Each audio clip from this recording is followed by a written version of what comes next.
नमस्कार दोस्तों, आज हम कुछ कृषि शिक्षा और रिसर्च के सिस्टम के बारे में कुछ विचार व्यक्त करेंगे। टॉपिक का शीर्षक है कृषि शिक्षा एवं अनुसंधान का कृषि में योगदान, यानी जो एग्रीकल्चर एजुकेशन एंड रिसर्च जो हमारी हो रही है, उस ज्ञान का हमारे भारत की कृषि में क्या योगदान है, उसको बढ़ाने में, उसको प्रमोट करने में क्या योगदान है या क्या योगदान होना चाहिए, इस विषय में हम आज कुछ चर्चा करना चाहेंगे। दोस्तों,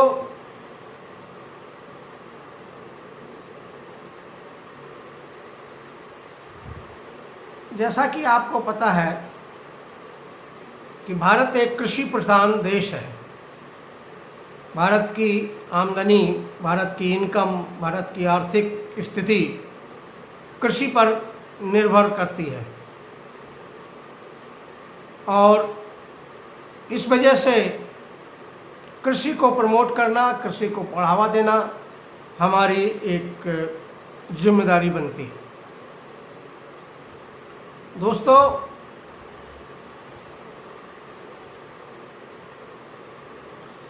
आज के दौर में देखा जाए कि agriculture extension, agriculture education and research के ऊपर करोड़ों रुपए खर्च हो रहे हैं, यानी कृषि शिक्षा और अनुसंधान के कार्य में करोड़ों रुपए खर्च हो रहे हैं, किंतु उस ज्ञान का उपयोग हमारी खेती को बढ़ावा देने के लिए, हमारी खेती को प्रमोट करने के लिए, हमारी खेती को आधुनिक बनाने के लिए नहीं हो पा रहा है। कारण उसका ये है कि कृषि विश्वविद्यालय से निकले हुए जो हमारे परास्नातक या स्नातक या पीएचडी विद्यार्थी या वैज्ञानिक, भावी वैज्ञानिक गण जो आ रहे हैं, वो अपना ज्ञान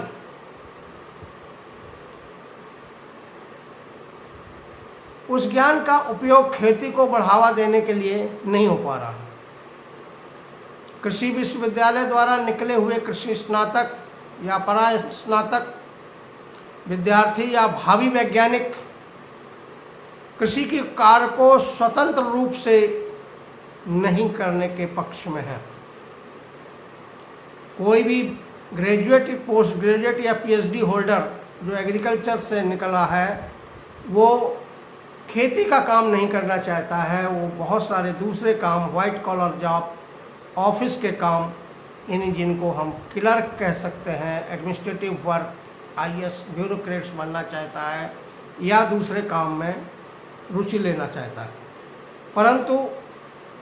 वो खेती के काम को नहीं करना चाहता, अपनी रुचि नहीं दिखाता है और दूसरी पोस्टों पर काम करना पसंद करता है।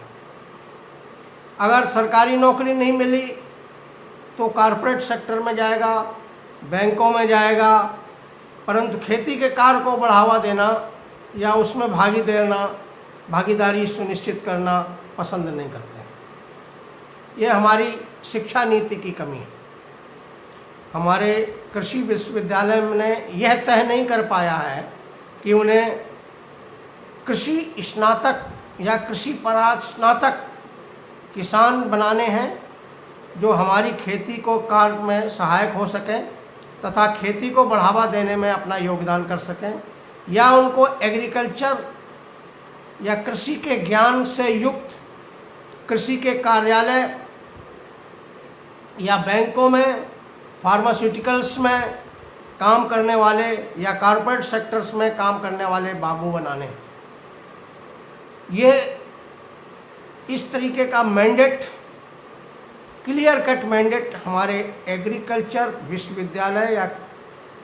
एग्रीकल्चर यूनिवर्सिटीज़ के पास नहीं है। उन्होंने ये निश्चित नहीं कर पाया कि जो आपके ज्ञान दिए हुए ज्ञान से जो विद्यार्थी निकलेंगे, जो भावी साइंटिस्ट होंगे, भावी वैज्ञानिक होंगे, वो अपना ज्ञान किस प्रकार से, ये देखा गया है, प्रायः ये देखा गया है कि जो degree holder, PhD holder agriculture university से निकले हुआ विद्यार्थी स्वतंत्र रूप से एग्रीकल्चर का काम नहीं कर सकता, और वो इसके लिए ये ज़रूरी है कि हमारे जो कृषि विश्वविद्यालय के सिलेबस हैं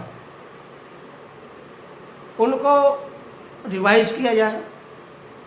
और उन सिलेबस को लर्निंग बाय डूइंग मेथड के रूप में बनाया जाए, तथा साथ साथ उनको कम से कम विद्यार्थियों को 1 साल गांव में किसानों के साथ रह करके कुछ एकड़ एरिया में खेती करना आवश्यक कर दिया जाए, निश्चित कर दिया जाए, जिससे वो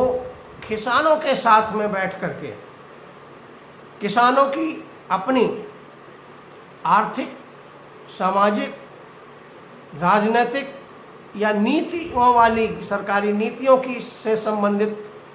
जो समस्याएं हैं उनको सही रूप से समझ सकें और उन समस्याओं का निवारण भी कर सकें। इस तरीके का पाठ्यक्रम हमारे विश्वविद्यालयों के कोर्सेज में अवश्य ही इंक्लूड करना चाहिए। प्रायः ये देखा गया है कि जब भी कोई हमारा एक्सटेंशन वर्कर, कृषि वैज्ञानिक हमारे किसानों के बीच में जाता है तो वो किसी एक पर्टिकुलर विशेष विषय का ज्ञाता होता है, परंतु किसान ये उम्मीद करता है कि वह वैज्ञानिक या एक्सटेंशन ऑफिसर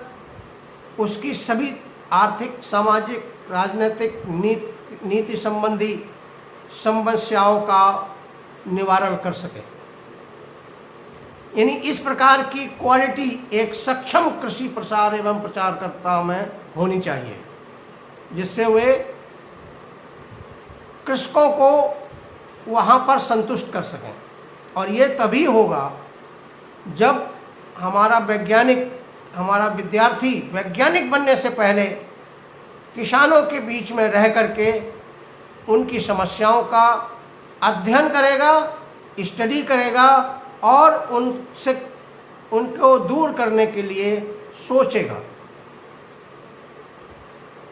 इसलिए हमारे विश्वविद्यालयों के पाठ्यक्रम में लर्निंग बाय डूइंग मेथड को महत्व देना चाहिए तथा विद्यार्थियों को डिग्री से पहले कम से कम 1 साल का 1 सीजन लॉन्ग ट्रेनिंग टाइप का या डिमॉन्स्ट्रेशन करके खेती में प्रैक्टिकल रूप से उस तकनीक को इस्तेमाल करके कृषकों के बीच में दिखा करके, स्वयं सीख करके, दूसरों को सिखा करके, तब हमारे वैज्ञानिक, हमारा विद्यार्थी जो है एक परफेक्ट कृषि वैज्ञानिक के रूप में निकलेगा, जो एक स्वतंत्र रूप से कृषि को करने के लिए सक्षम होगा। इस तरीके का ट्रेनिंग कोर्स, इस तरीके का कोर्स अध्ययन में भी शामिल होना चाहिए। यानी हमारे जो सिलेबस है बीएससी एग्रीकल्चर या एमएससी एग्रीकल्चर,